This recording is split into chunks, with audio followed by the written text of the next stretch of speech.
Hi guys, அஸ்ஸலாமு அலைக்கும். Welcome to my channel. கொண்டக்கடலை குழம்பு எப்படி பண்ணலான்னு பார்க்கலாம் வாங்க. 1 கப் கொண்டக்கடலையை வேக வச்சு எடுத்திருக்கேன். 1 நெல்லிக்காய் சைஸ் புளி எடுத்திருக்கேன். தாளிப்புக்கு எறா, பூண்டு, கருவேப்பிலை, கொத்து கத்திரிக்காய் எடுத்திருக்கேன். 2 வெங்காயம், 1 தக்காளி அரைச்சி எடுத்திருக்கேன்.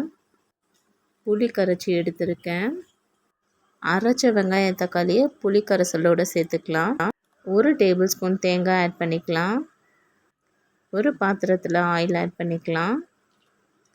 ஆயில் நல்லா ஹீட் ஆனதும் 1 டீஸ்பூன் கடுகு, ஜீரகம், வெந்தயம் ஆட் பண்ணிக்கலாம். கடுகு நல்லா பொரிஞ்சு வந்ததும் பூண்டு ஆட் பண்ணிக்கலாம். எறா ஆட் பண்ணிக்கலாம். ஆட் பண்ணி நல்லா மிக்ஸ் பண்ணி விட்டுக்கலாம்.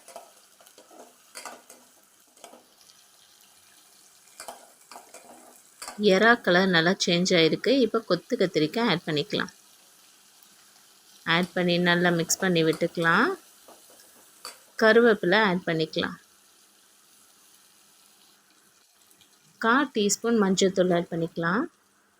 1 டீஸ்பூன் மிளகாத்தூள் ஆட் பண்ணிக்கலாம். 3 டீஸ்பூன் மல்லித்தூள் ஆட் பண்ணிக்கலாம்.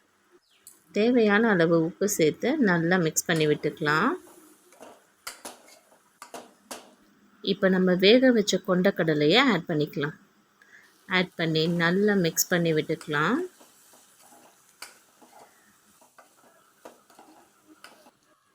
இப்போ நம்ம புளி கரைசலை ஆட் பண்ணிக்கலாம்.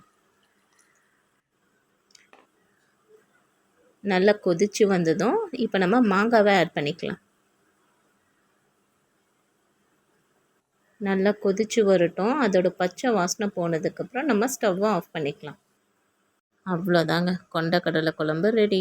ட்ரை பண்ணி பார்த்துட்டு எப்படி இருக்குன்னு கமெண்ட் பண்ணுங்கள். தேங்க்ஸ் ஃபார் வாட்சிங். நெக்ஸ்ட் வீடியோவில் பார்க்கலாம். டாடா, பாய்.